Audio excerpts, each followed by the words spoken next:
आज इस वीडियो में हम बताएंगे नॉलेज मैनेजमेंट सिस्टम के बारे में, 5 Ps in knowledge management system, type of knowledge management system. तो अगर आप मेरे चैनल पर नए हैं तो चैनल को सब्सक्राइब करें, वीडियो को लाइक करें और ज़्यादा से ज़्यादा शेयर करें। सो स्टार्ट करते हैं।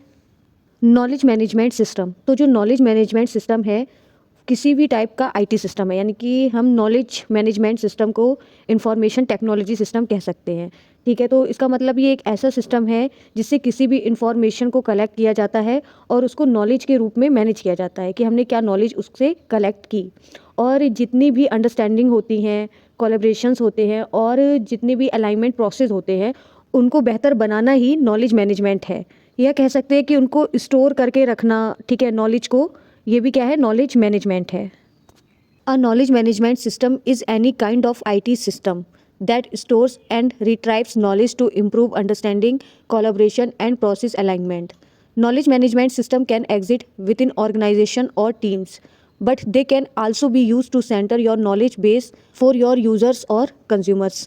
तो जो नॉलेज मैनेजमेंट होता है वो किसी भी ऑर्गेनाइजेशन या फिर कोई भी टीम है उनके भीतर मौजूद हो सकती है, लेकिन उस नॉलेज का यूज़ कस्टमर या फिर यूज़र्स के बेनिफिट के लिए किया जाता है, या न्यू कैसे आइडियाज़ को क्रिएट किया जा सकता है इसके लिए किया जाता है।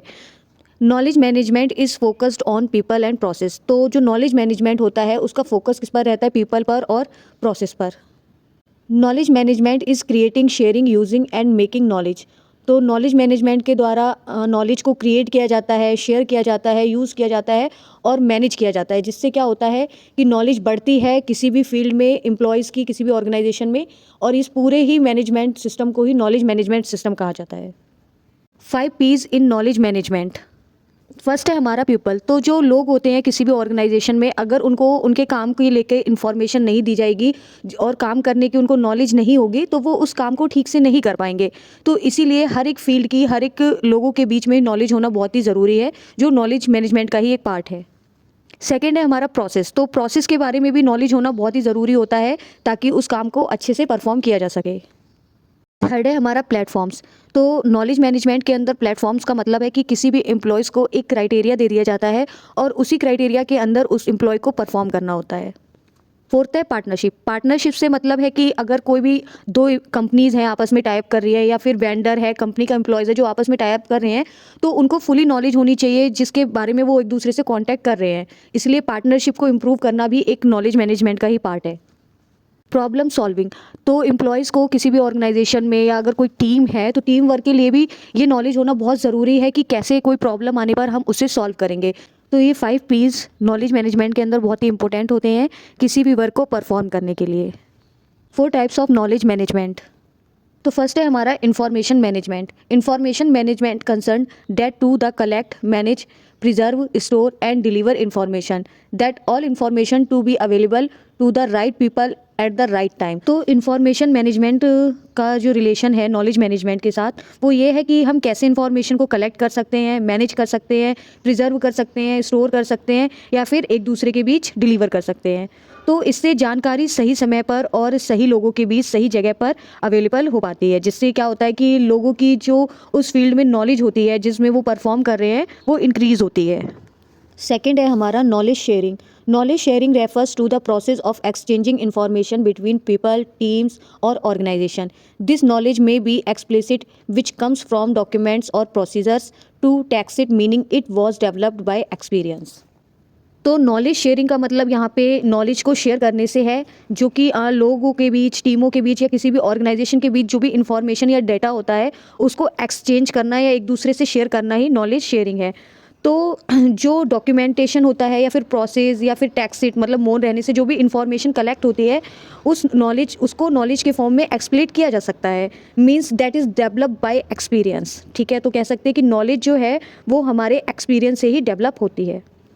फोर्थ है हमारा sense making, decision making and innovation. Sense making is what allow to drive meaning from we see and experience. Together these 3 interconnected concepts form the bedrock for which international change is made.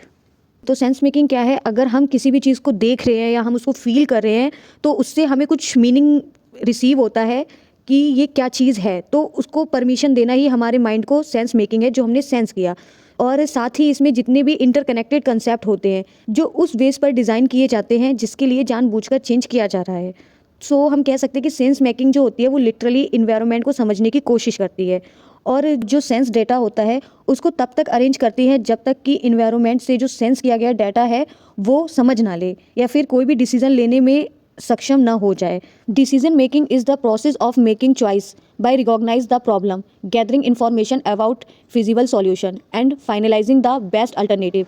This process is carried out through an initiative और logical process और a combination of two. तो decision making क्या होता है? Decision making का मतलब होता है किसी भी प्रॉब्लम को आइडेंटिफाई करके और उसका जो भी फिजिबल सॉल्यूशन है उसके बारे में नॉलेज कलेक्ट करके और हम कैसे उस ऑप्शन को और बेस्ट बना सकते हैं, एक लास्ट डिसीजन, फाइनल डिसीजन निकाल के जो हम प्रोसेस को चूज़ करते हैं वही प्रोसेस हमारा डिसीजन मेकिंग होता है।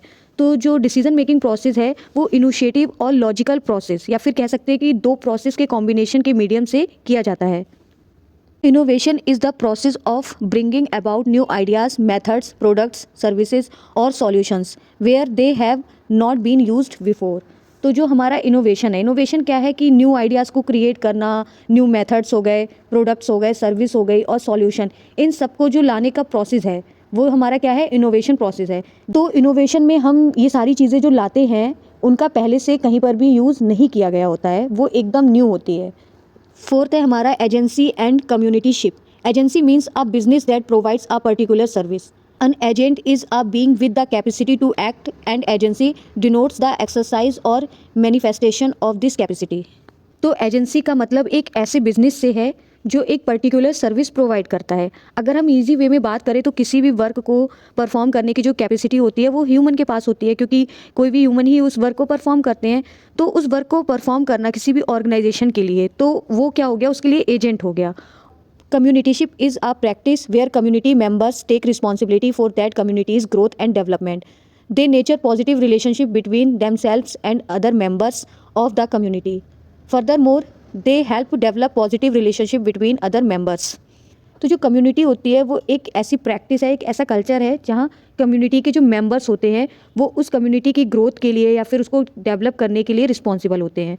तो अगर कोई भी एक कम्युनिटी है, ठीक है, वो किसी दूसरे कम्युनिटी से अपने अच्छे रिलेशन को बनाने की कोशिश करती है, और साथ ही अगर किसी भी कम्युनिटी में अदर्स मेंबर हैं तो उनको भी वो उस कम्युनिटी में ऐड करने को लेकर और उनके अच्छे के लिए जो भी उसकी रिस्पॉन्सिबिलिटी होती है कम्युनिटी मेंबर्स की, वो उनको लाने की कोशिश करती है।